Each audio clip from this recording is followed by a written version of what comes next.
So at Home Depot, I picked up a 1x5 piece of common board, which was 8 foot long, and I got that cut down to 14 inches each.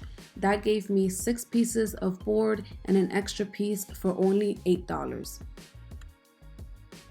I'm also going to be using my favorite stain, Early American, to finish the wood, and I got these wooden craft rings off of Amazon. It brought 15 and that was $7.99.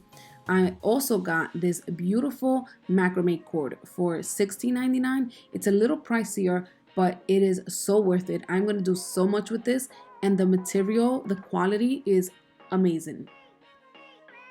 So first I started by staining the rings. First I tried to do it with the Early American and it was way too dark, so I went with a natural stain and it turned out perfect. So I'm grabbing that extra piece of wood to use as a tester for my stains, which I recommend for everyone to do, especially if this is your first time or if you're just trying out a new color. I'm applying natural on the right, I'm applying Early American in the middle, and towards the left I am just creating a mixture with natural and Early American, which is one of my favorite mix. So originally my little mixture was half natural and half Early American, but that was a little like for my liking, so I adjusted it and put a little bit more Early American. When you guys are done playing around with your stain, you want to apply this with a piece of cloth or a napkin or whatever you have.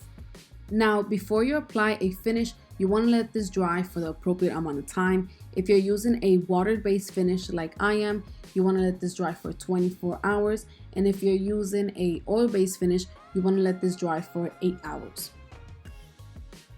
Before I applied my finish, I wanted to drill the holes first. I originally started measuring about ½ an inch away from each corner, but towards the end, I just started eyeballing it.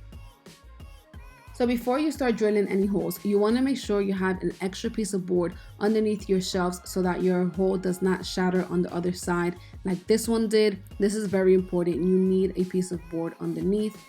Also, be very careful and make sure that your drill's on the proper setting.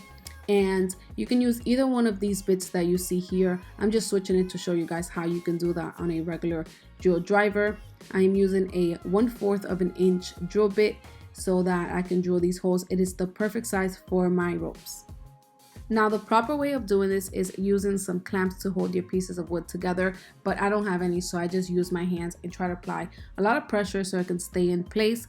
Also, I have a little tutorial on my story highlights on my Instagram. It's under DIY projects, and I'll show you guys how to properly drill holes on wood. If you guys want to check that out, I will link my Instagram down below, and I'll probably be somewhere here on the screen.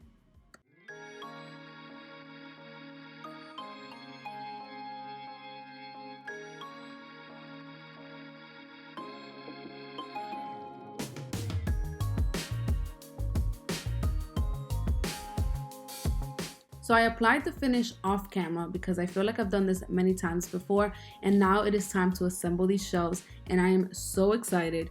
I'm cutting the rope 60 inches in length, and I am making 8 pieces because I'm going to be making 4 shelves.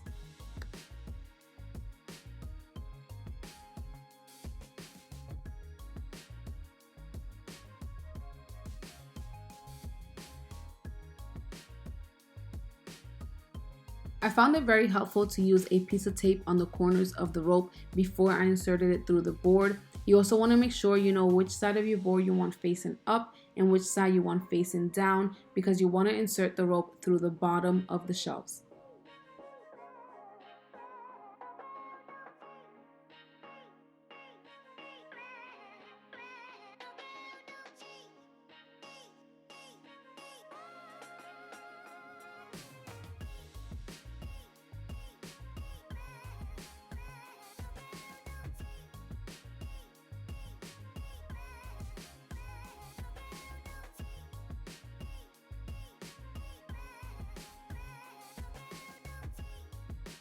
Here I'm cutting a piece of rope that is 20 inches long, and you want to do one for each shelf. I'm making 4, so I'm going to cut 4 pieces, and this will be the rope that will tie everything together. So before you do this step, you want to make sure that your ropes are nice and even. Also make sure that's level to the wall. Test it out. If it's not, then adjust it and then do this step. You want to wrap the rope around the ring twice, but tighten it so it looks like it's only wrapped around there once.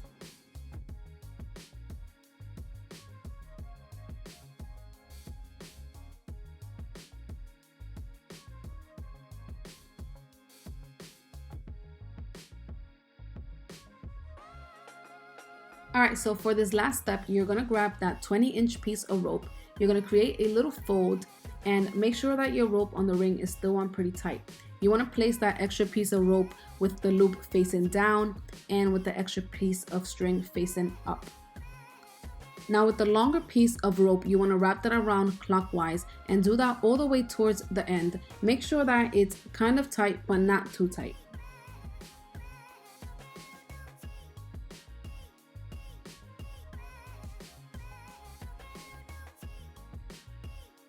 Alright, so I am going to do my best to try to explain this because it looks so much more complicated than it actually is. After you're done wrapping your rope around, you want to stick that extra piece through the loop, and then the piece that you had on top, you want to pull that, and what that's going to do is bring that knot towards the top. You want to make sure you pull it not all the way through, but just enough for it to be in between your loops. And after that, all you have to do is just cut that extra piece of yarn, and that is it, guys. I'm also going to be writing a blog post for more details and measurements, and I'll try to link down everything I got below as well as my blog. And if you guys haven't subscribed already, don't forget to subscribe. I will be posting a new project every single week. I hope you guys enjoyed, and thanks for watching.